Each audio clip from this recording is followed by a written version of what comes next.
Voilà, vont nous rejoindre Philippe Dornano et Jean-Baptiste Danet. Vous allez juste vous mettre là. Voilà, merci beaucoup. Il y a des micros, je vous en prie. Voilà, merci beaucoup Monsieur Sarkozy d'être ici avec nous pour ces primaires de l'économie. Merci de nous avoir rejoints. Je vais vous préciser, j'allais dire les règles de ce débat. En fait, pendant 12 minutes, si vous en êtes d'accord, vous nous présenterez une synthèse de votre programme économique et puis ensuite, je vous proposerai un dialogue avec les chefs d'entreprise qui vous ont rejoints sur cette scène. Monsieur Sarkozy, vous avez la parole. Vous savez, 12 minutes, c'est à la fois trop peu et trop.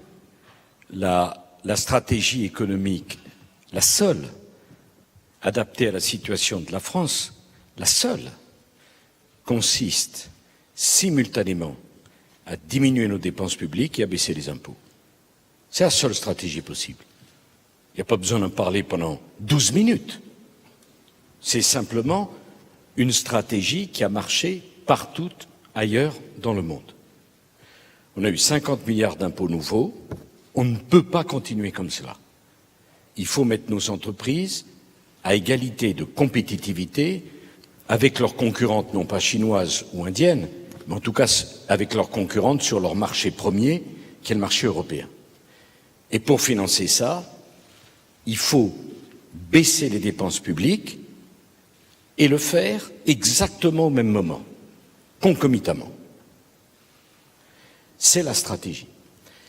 Peut-être un codicile, je ne crois pas à la possibilité de baisser les impôts sur les entreprises sans les diminuer sur les ménages en même temps. Pour deux raisons. La première, c'est que les ménages sont des employeurs aussi. Je pense notamment à l'emploi familial. Je pense à la compatibilité pour les femmes entre vie professionnelle et vie personnelle.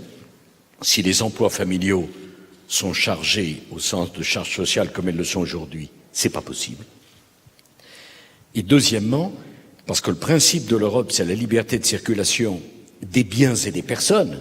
Donc si on a en France des impôts sur les particuliers qu'on n'a pas en Europe, on pousse forcément à la délocalisation de personnes dont on a besoin pour faire marcher de la croissance, pour obtenir de la croissance, et de richesses dont on a besoin pour financer l'économie. Donc voilà, la stratégie, elle est simple, précise. Sur les dépenses, je suppose que vous m'interrogerez le moment venu dessus. Il y a beaucoup à dire, je vous dirai des choix extrêmement précis qui, naturellement, feront parler, mais je pense profondément qu'il n'y a pas d'alternative. Il n'y en a pas. Voilà, si vous le permettez, pour laisser plus de place au dialogue, je m'en tiendrai là. Tout le reste serait de l'approfondissement d'une stratégie à laquelle je me tiendrai parce qu'il n'y en a pas d'autre. Merci, Monsieur Sarkozy. Première question peut-être, Marie Eklund, à Nicolas Sarkozy. Précise, vous avez la parole. Merci, bonjour. Donc, je suis Marie Eklund. Je suis Bonjour. cofondatrice d'un fonds d'investissement qui investit dans les startups du numérique. Et je suis aussi vice-présidente d'une association qui s'appelle France Digital. Et aujourd'hui, c'est un peu un clin d'œil, puisque France Digital s'est montée en juillet 2012. Et à l'époque, l'une des raisons pour lesquelles on a constitué cette association, qui réunit les entrepreneurs et les investisseurs du numérique, c'était parce qu'on se disait, on voyait les grands succès comme Criteo, qui ont créé 2000 emplois en une dizaine d'années, qui aujourd'hui fait 1 milliard de chiffre d'affaires. On voyait les croissances incroyables et la compétitivité de ces entreprises-là. Et dans le débat présidentiel qui vous avait opposé au candidat Hollande à l'époque, quand on parlait économie, vous parliez Florange uniquement. C'est-à-dire comment est-ce que finalement on fait en sorte que le passé dure le plus longtemps possible. Et quand on parlait numérique, on parlait Hadopi. On parlait réguler les nouveaux acteurs du numérique. Et nous, on s'est dit, c'est quand même incroyable que oui, c'est important de faire en sorte que notre économie, qui est aujourd'hui actuelle, saisisse le mieux possible cette transformation numérique. Mais c'est aussi essentiel d'arriver à créer des nouveaux acteurs qui puissent devenir les champions de demain et qu'on puisse accompagner d'un point de vue à la fois réglementaire et puis de mesure d'une politique économique qui soit de dire comment est-ce qu'on fait en sorte que les atouts qu'on a, que le numérique, que l'entrepreneuriat soit au cœur de la reconstruction économique française. Donc ma question est simple. Est-ce que votre compréhension aujourd'hui des enjeux de l'économie française a évolué depuis 2012? Et quelles sont finalement les principales mesures que vous pensez mettre en place pour faire en sorte que l'économie française se saisisse au mieux de cette opportunité que la transformation numérique donne pour faire en sorte qu'on redevienne conquérant au niveau international?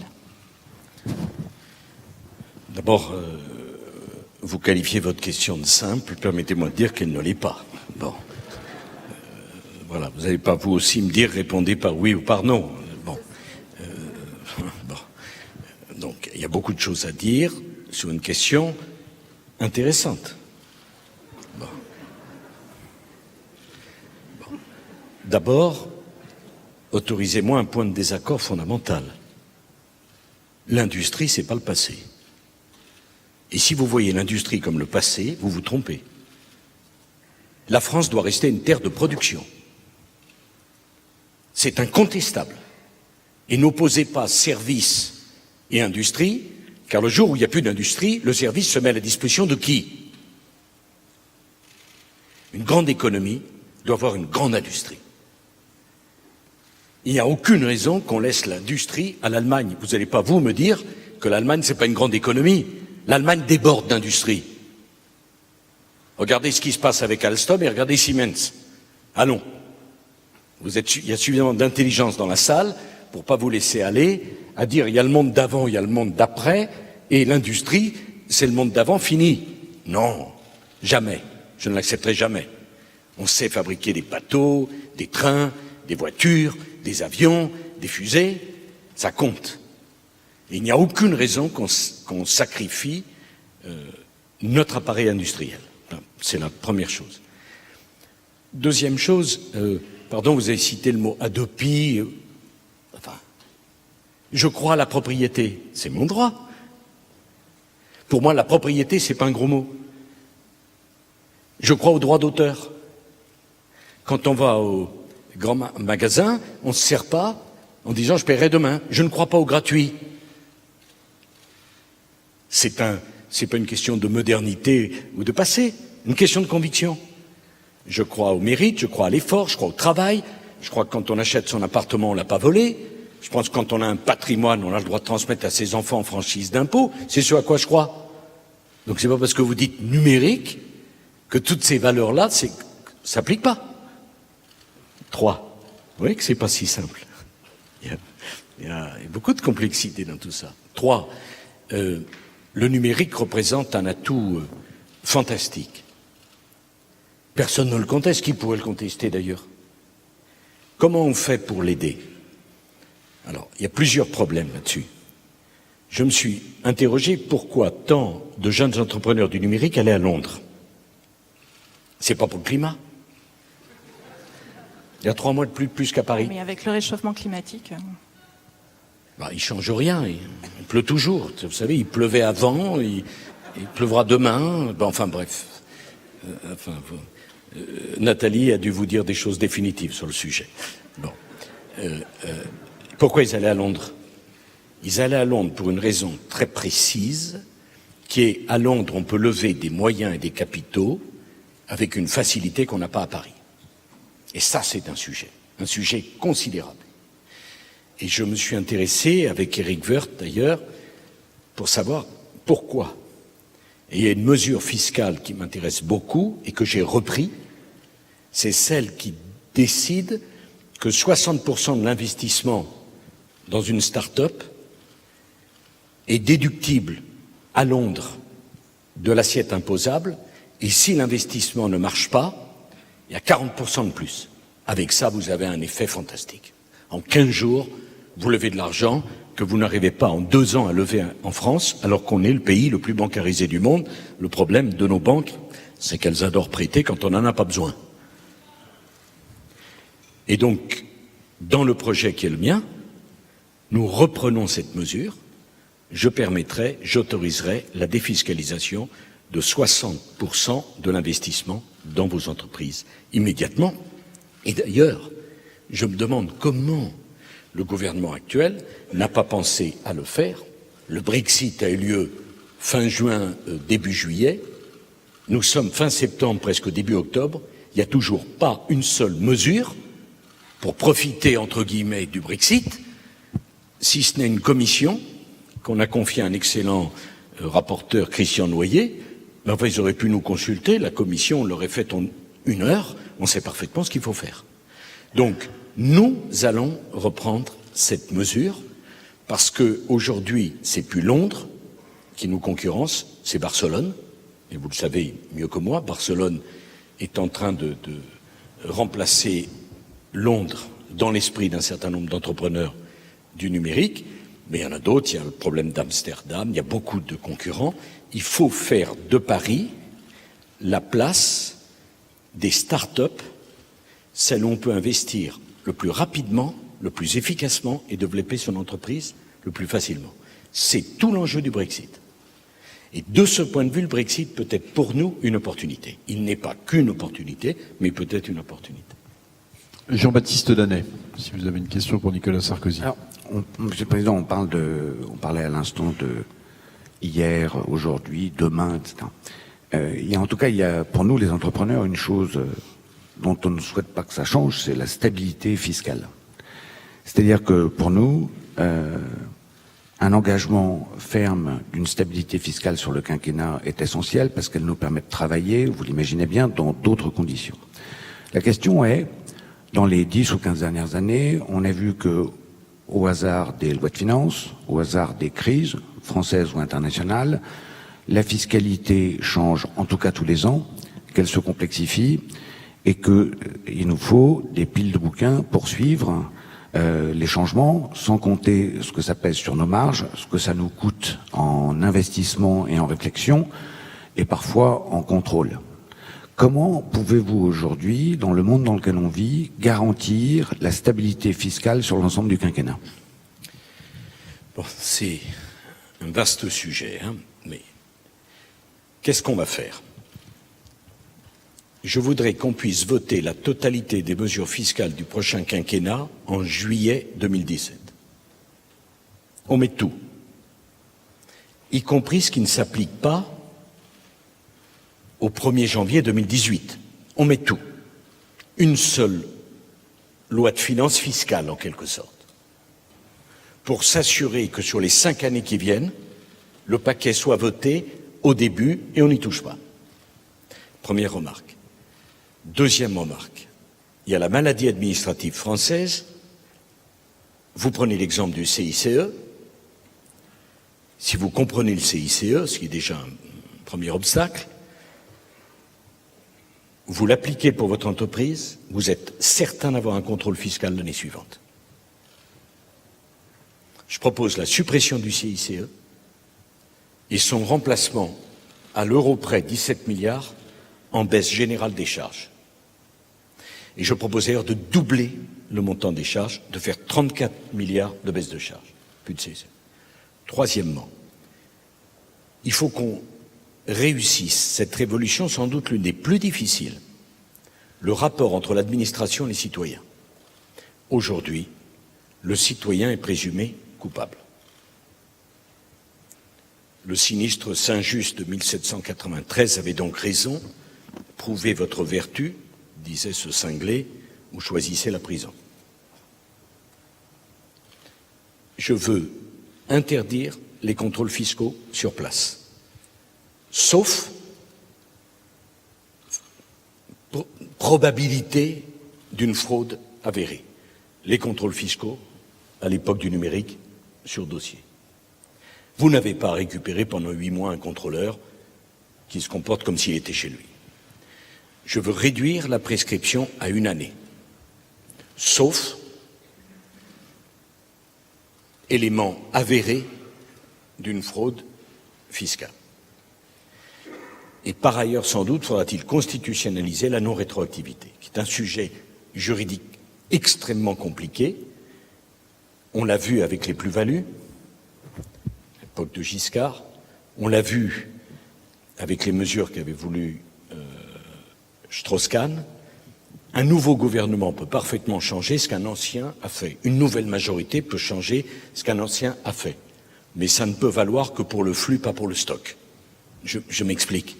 Tout contribuable qui a contracté un contrat dans un cadre fiscal donné, doit être assurée de pouvoir le suivre jusqu'à la fin du contrat. Et si la nouvelle majorité veut changer, elle peut parfaitement le faire, mais elle ne peut le faire que pour les souscripteurs à venir. Est-ce que je me fais comprendre? Je pense que c'est le seul moyen d'apporter la stabilité, la tranquillité fiscale à notre système qui est marqué non seulement par de l'instabilité, mais aussi par une administration extrêmement efficiente. C'est-à-dire que nous, on ne se contente pas de voter des lois, on les applique. Et le pire, c'est qu'on les développe. Par une jurisprudence administrative, il faut voir ce que c'est que le facsimilé des formulaires descriptifs de l'utilisation d'un produit fiscal. Philippe Dornano. Monsieur le Président, vous savez si c'est une entreprise qui est industrielle, qui produit en France, qui exporte dans le monde entier. Vous parlez de la défense de l'industrie, vous nous expliquez que ça n'est pas une fatalité, de prendre l'exemple de l'industrie allemande. Vous parlez aussi, je pense que c'est important pour vous, de se comparer aux autres pays européens, puisque 60% de nos échanges sont avec l'Europe. Donc, regardons les choses dans leur globalité. La France prélève 18,9% de son PIB sur ses entreprises, l'Allemagne prélève 9,7%. C'est-à-dire, nous prélevons aujourd'hui le double de ce que prélèvent nos voisins allemands. Écoutez, le miracle allemand, c'est pas un miracle, c'est mathématique. La situation, du coup, de nos entreprises en France, sur le long terme, elle est intenable. Cette différence de fiscalité et de concurrence lamine notre industrie. Elle nous empêche de prendre le tournant important de la révolution digitale. Elle nous empêche de nous développer à l'export. Elle nous empêche de créer des marques mondiales. Et sur ce sujet-là, j'ai envie de vous poser deux questions. Il y a 2 points, il y a 2 écarts principalement. Le premier, on parle beaucoup de l'impôt sur les sociétés dans la campagne des primaires actuelles, mais en réalité, l'écart, c'est les taxes locales et sectorielles, 4,6% du PIB contre 0,7% en Allemagne. Vous y étiez attaqué avec la réforme de la taxe professionnelle. Quelles sont vos intentions sur ce sujet? Et le deuxième, vous l'avez très rapidement abordé, c'est le coût du travail. Vous avez dit baisser les charges sur tous les salaires. Est-ce qu'on a bien compris ce point-là? Parce que pour nous, il est absolument important. Jusqu'à présent et depuis 20 ans, on ne baisse les charges que sur les bas salaires. Est-ce qu'on va choisir encore une économie de l'assistance et des bas salaires ou une économie de la montée de gamme et des bons salaires? Nous souhaiterions que ce soit la deuxième réponse. Bien sûr. C'est un sujet passionnant et je prétends pas avoir la vérité, mais j'ai rendu un arbitrage, je vais me tenir et je vais vous l'expliquer. D'abord, vous avez raison, la baisse de l'impôt sur les bénéfices des sociétés, elle est incontournable puisqu'on ne peut pas avoir un impôt sur les bénéfices qui soit supérieur à la moyenne de nos partenaires. Pour autant, ce n'est pas la priorité. Pour moi, je préfère un mouvement de baisse sans précédent des charges sur les emplois. Je vous ai annoncé 34 milliards d'euros. Tout de suite, dès le mois de juillet 2017, c'est considérable. Ça permettra de sauver l'agriculture, de sauver notre industrie. Ça vous remettra en condition de compétitivité avec vos partenaires, vos concurrents européens. Après, sur qui faire porter cette baisse, hein? Tout le monde est d'accord sur la baisse des charges et tout le monde est d'accord qu'elle doit être massive, sinon personne ne le voit. Je reste attaché, voyez-vous, Monsieur Dornano, à la baisse des charges sur les bas salaires. Pour quelles raisons? 2 raisons. La première, c'est qu'il y a une bombe atomique en France, sociale, qui est les 6 millions de chômeurs. Avec le SMIC, j'ai été le seul président qui n'ait jamais donné de coup de pouce au SMIC. Le seul. Il n'y en a pas 2, il y a moi. Le coût du travail. Alors que 40% des chômeurs n'ont aucune formation, est un sujet massif. Et j'ai voulu qu'on porte l'effort sur les bas salaires pour permettre de les intégrer à toute force dans l'entreprise. Parce que qu'est-ce qu'on en fait? Comme je ne veux pas les prétendus emplois d'avenir, les faux emplois dans l'administration, dans les associations, on est bien obligé de cela. Il y a une deuxième raison, Monsieur Dornano. C'est que je ne pense pas qu'une entreprise embauche un cadre supérieur, un bac plus 14, parce qu'il y a une baisse de charge. Alors que je pense qu'on n'embauche pas quelqu'un qui n'a pas de formation parce qu'il coûte trop cher à l'entreprise. Voilà.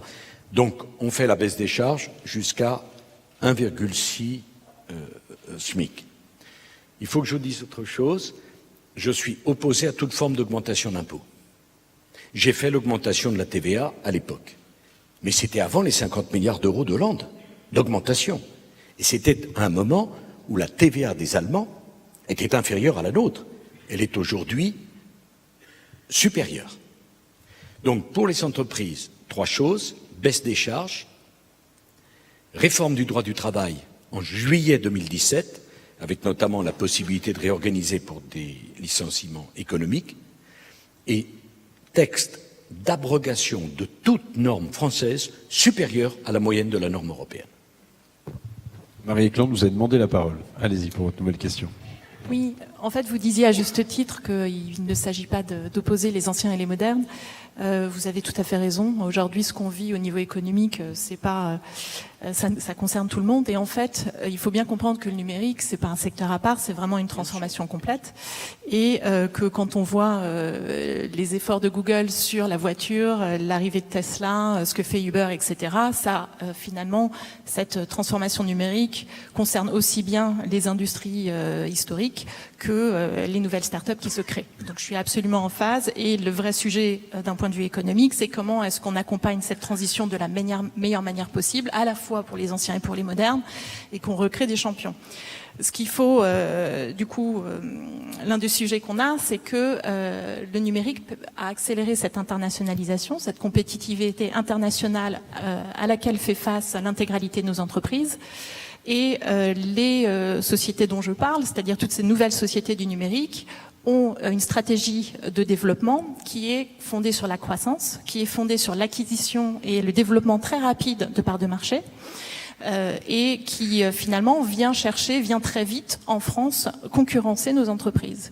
Et cette stratégie-là, elle se finance par de l'investissement, elle se finance par du capital.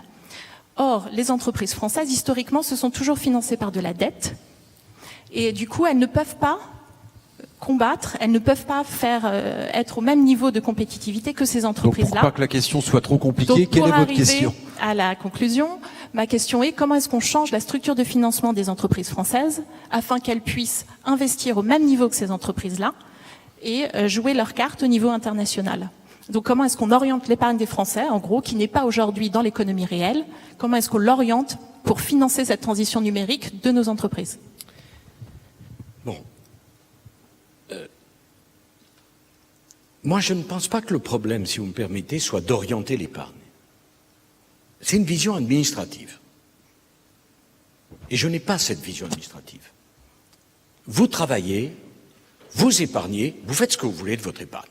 Enfin, il y a des incitations fiscales qui incitent naturellement. Non, mais si vous voulez que je vous pose des questions, je le fais bien volontiers. Hein. Ça ne me gêne pas, ça me fatigue moins. Mais je vous le dis, c'est une vision, je la respecte, la vôtre, mais elle est parfaitement administrative. L'État n'a pas à se mêler de l'orientation de l'épargne. Excusez-moi. Ou alors on est dans un autre monde. Il n'y a pas l'épargne noble et l'épargne qui ne le serait pas, l'investissement noble et l'investissement qui ne le serait pas. Moi, je veux poser une question, c'est la fiscalité de l'épargne et la fiscalité du patrimoine. Posez-moi cette question. Et à ce moment-là, vous libérez des flux immenses qui pourront s'investir dans l'entreprise, s'investir dans l'immobilier, s'investir où ils veulent. Je propose donc, comme fiscalité de l'épargne, une taxe forfaitaire à 26%, comme les Allemands. Forfaitaire. Aujourd'hui, la taxation des revenus du patrimoine, elle peut monter jusqu'à 60%. Je veux dire aux Français qu'il est normal que la taxation de l'épargne soit inférieure à la taxation du travail, car c'est une taxation de deuxième rang. Si vous taxez l'épargne au même titre que la taxation du travail au premier rang, vous taxez à plus de 100%, ça n'a aucun sens. Donc, taxe forfaitaire à l'allemande à 26%. Après, vous faites ce que vous voulez de votre épargne. D'ailleurs, madame, tous les exemples d'orientation de l'épargne se traduisent par quoi? Par la richesse de nos banques, tant mieux pour elles, qui font des SICAV, des fonds communs, qui à l'arrivée financent tout, sauf ce qui était prévu dans la cible initiale. C'est pas votre avis? Vous n'avez pas tous des exemples? Enfin, par rapport à la question qui a été posée, pardon, mais ça ne reflèche pas, ça ne redirige pas une épargne qui n'est pas critiquable d'ailleurs, mais qu'on peut quand même qualifier de stérile et de bien rémunérée, 2600 ou 1500 milliards d'euros, et dont une partie, plutôt que de couvrir la dette de l'État, devrait être fléchée vers les entreprises. D'accord. Mais si vous croyez que le fléchage par l'avantage fiscal permet un investissement de long terme, c'est que vous vous trompez. Le meilleur investissement, c'est quelqu'un qui croit dans votre projet entrepreneurial et qui se dit « je pourrais profiter de la culbute ou de l'investissement que j'ai fait en étant patient et en croyant dans des équipes ». Pas maximiser un avantage fiscal. Parce que si on maximise un avantage fiscal, on ne soutient pas le capitalisme, on ne soutient pas l'entrepreneur n'est pas désincarné, ça n'a jamais marché. Enfin, vous disiez également que les banques remplissaient pas leur rôle il y a 10 minutes et que c'était assez Mais ça n'a jamais marché. Non, qu'elles prêtaient pas quand il fallait, qu'elles... Non, mais je ne veux pas faire des banques bashing, le problème n'est pas là. Le problème, c'est de redonner à la France le goût du risque, le goût de l'effort, le goût du travail, le goût de l'investissement. C'est d'expliquer aux Français que quand on crée une entreprise, c'est pas un drame de s'enrichir. Bien au contraire, que quand on a sa famille, qu'on veut assurer sa promotion sociale, c'est pas un problème. Et qu'après tout, les gens investissent leur argent où ils souhaitent l'investir. Pourquoi c'est l'État qui devrait déterminer le secteur noble et le secteur qui ne l'est pas? D'abord, faisons revenir les gens qui ont de l'argent en France plutôt qu'en en faire la richesse des Belges, des Monégasques, des Suisses, des Anglais ou des Américains. Ça, c'est la première chose. Ça permettra aux entrepreneurs de ne pas être obligés de prendre l'avion pour aller chercher un investisseur. Deuxième chose, permettant à cet investisseur d'avoir le retour sur investissement par une fiscalité de l'épargne et de l'investissement qui soit normale. Et troisièmement, tournons le dos à l'égalitarisme, à la jalousie, à l'envie, à la détestation de tous par tous et refaisons de l'entrepreneur un modèle de ce qu'on vient de construire dans le pays, de l'ambition, de l'effort et pas simplement n'avoir comme seule ambition qu'être un normal, un président normal dont la première décision c'est de baisser son salaire pour montrer au pays qu'au fond, quand on gagne de l'argent, c'est mal. Voilà ce que je veux dire. Enfin, dernier point, je ne peux pas commencer, Monsieur Dornano, en disant je veux 100 milliards d'économies votées dès juillet et terminer en disant on va flécher l'argent. Ce que ça veut dire flécher, on va le traduire pour ceux qui ne l'auraient pas traduit. C'est un bon avantage fiscal. Et qu'est-ce que c'est qu'un avantage fiscal? C'est encore de la dépense publique. Et ça m'étonne toujours quand à Croissance Plus, on me demande de la dépense publique en plus. Parce qu'un avantage fiscal, c'est de la croissance en plus. Je préfère un taux de taxation de l'épargne bas, comme chez nos partenaires, vous faites ce que vous voulez de votre épargne, vous l'investissez comme vous l'entendez, plutôt qu'un nouveau gruyère, un nouvel avantage fiscal qui va complexifier les règles, qui va permettre de faire des contrôles, qui va provoquer tout un tas de discours d'interprétation et qui à l'arrivée ne servira à rien. Non, mais on est d'accord avec ça. On ne demande pas un avantage fiscal pour investir dans les entreprises. On demande de soutenir l'investissement dans les entreprises. Monsieur Danet, fléché par l'État, ça se traduit par un avantage fiscal. Si le fléchage pour vous, c'est « s'il vous plaît, la sortie est par là », je crains que personne ne la prenne. Nicolas Sarkozy, Philippe Dornano aimerait vous interroger sur le coût du travail. Je voudrais revenir sur le coût du travail. Bien sûr. Peut-être pour vous convaincre, ou en tout cas pour vous faire comprendre notre raisonnement. Aujourd'hui, le CICE, pour les entreprises industrielles, pour les entreprises du numérique, pour les entreprises de l'innovation, il a peu d'impact. Il a peu d'impact et le problème, c'est que ces entreprises, c'est le moteur de l'économie de demain. Il ne faut pas voir ça seulement en termes de recrutement, mais aussi en termes de conquête de marché. C'est ce que font les Allemands. Vous parliez de l'industrie allemande. Conquête de marché à l'exportation, ça coûte de l'argent. Et ça, on a besoin pour ça d'avoir un coût du travail qui, en termes de compétitivité, soit en ligne avec les Allemands. Alors aujourd'hui, il est à quasiment 12% du PIB, contre 6,5% en Allemagne. C'est ça le gros écart de compétitivité, il faut bien le comprendre. C'est vraiment ce coût du travail. Moi, nous réinsistons sur ce sujet, de bien comprendre qu'une baisse, aujourd'hui, on a le sentiment qu'on baisse le coût du travail sur les bas salaires parce qu'on est préoccupé par cette question lancinante du chômage qui vraiment fait exploser notre société, mais que on paye cette baisse du coût du travail sur les bas salaires qui existe déjà depuis 20 ans, elle existe, par un coût du travail beaucoup plus élevé sur tous les autres salaires. Et ça détruit notre compétitivité. Voilà le sens de notre raisonnement. Bien sûr. Monsieur Dornano, je me suis sans doute mal fait comprendre et vous voudrez bien m'en excuser.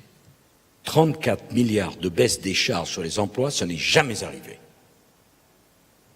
Avec ça, on rétablit la compétitivité pour des pans entiers de notre économie.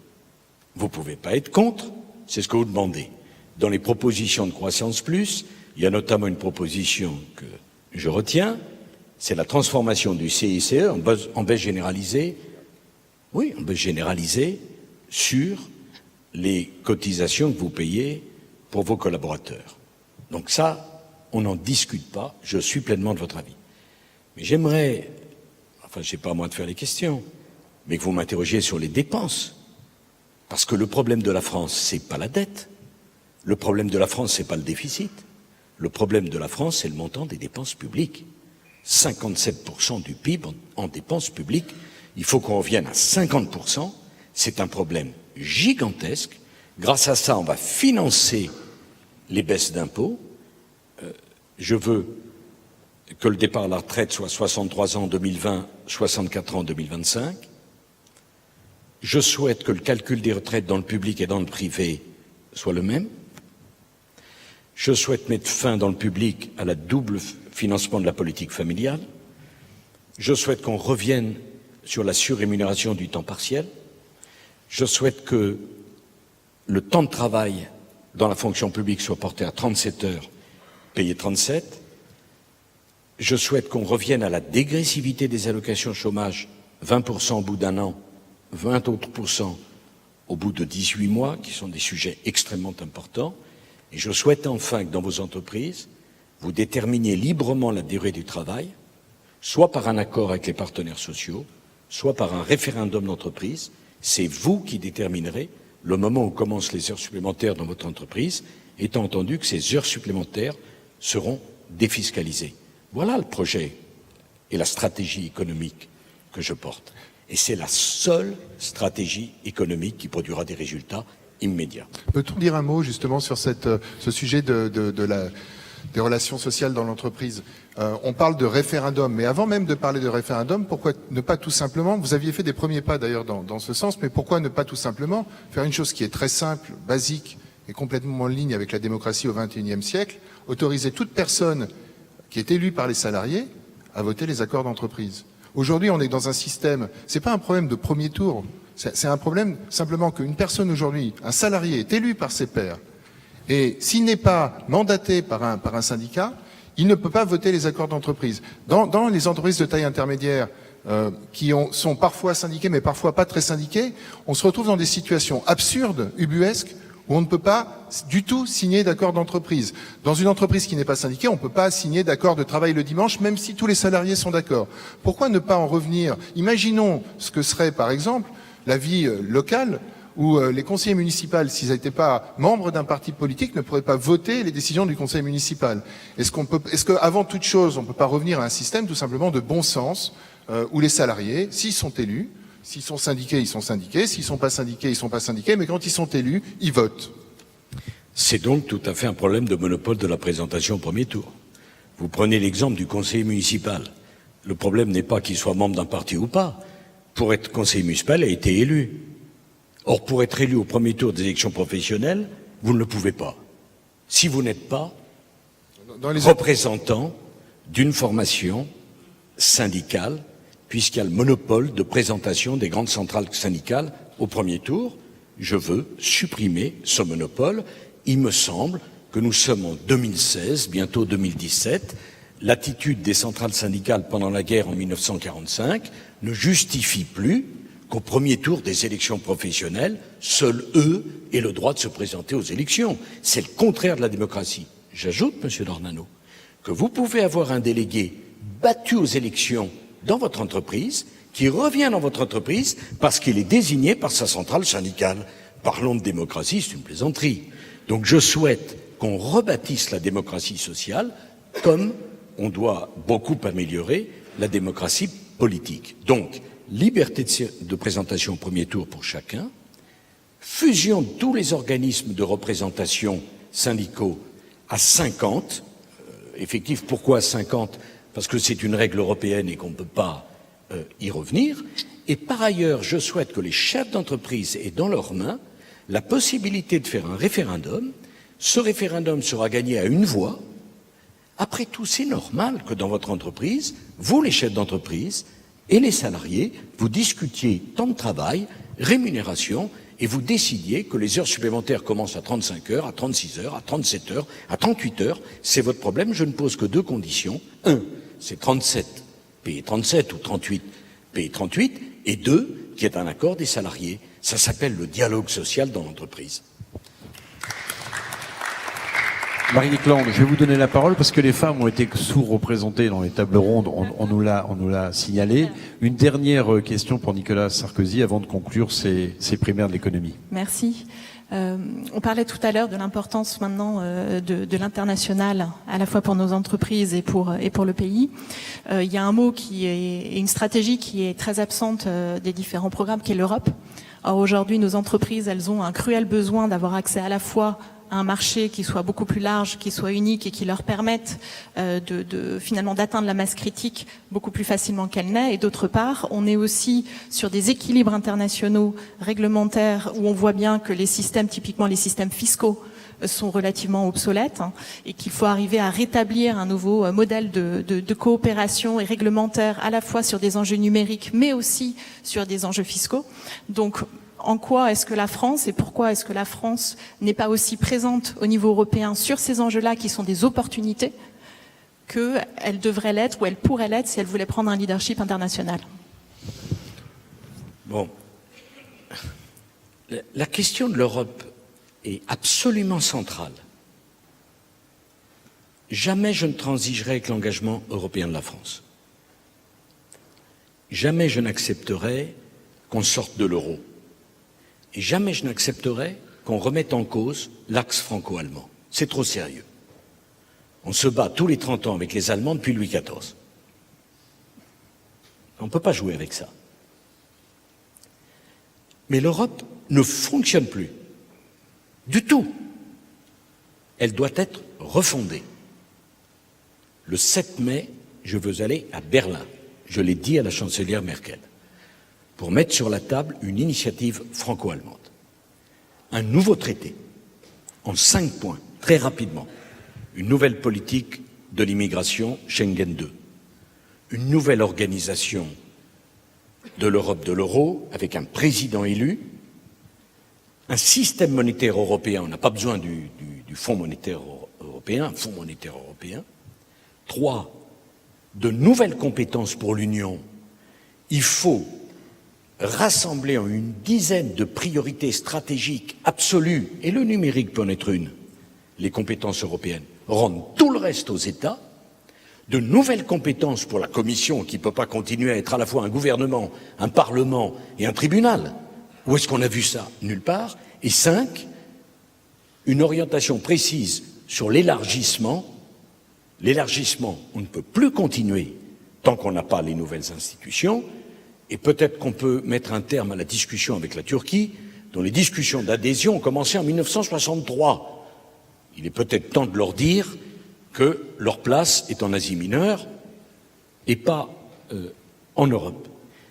Ce qui me permettra, donc le 7 mai, d'être à Berlin pour présenter cette nouvelle initiative franco-allemande, et le 8, d'être à Londres pour dire aux Britanniques, vous êtes sortis.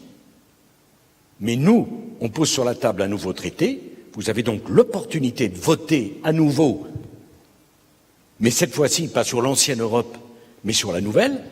Est-ce que vous voulez être on board ou pas? Si c'est oui, tant mieux, parce que moi je ne me résous pas à ce qu'on perde la deuxième économie d'Europe au moment où il négocie l'entrée de la Turquie, enfin quelle est la cohérence? Et puis si c'est non, c'est non. Mais dans ce cas-là, on n'est pas in. On est in ou out. On est l'un ou l'autre. On ne peut pas me dire, je suis contre la liberté de circulation, mais tu gardes ma frontière à Calais. Il va falloir choisir, les amis. Hein? Donc voilà la stratégie. Je pense que le leadership, ce n'est pas un droit, c'est un devoir. Et que ça agace tout le monde en Europe quand les Allemands et les Français se mettent d'accord sur une initiative, mais quand ils ne se mettent pas d'accord, ça angoisse tout le monde. Voilà comment on va faire, voilà comment on va construire. Et ne croyez pas que le traité soit difficile à négocier. J'ai une grande expérience des négociations européennes. Le pire, c'est de rien faire. Parce qu'à ce moment-là, les forces centripètes font exploser le système et on se retrouvera en Europe avec le Front National ou les extrêmes dans tous les gouvernements. Parce que ce qui s'est passé à Londres, en Grande-Bretagne, aurait très bien pu se passer en France. D'ailleurs, ça s'est passé en France en 2005. Excusez-moi, il y aurait tellement d'autres choses à dire. Voilà, merci beaucoup à Nicolas Sarkozy d'avoir participé à ces primaires de l'économie. Merci beaucoup, madame et messieurs.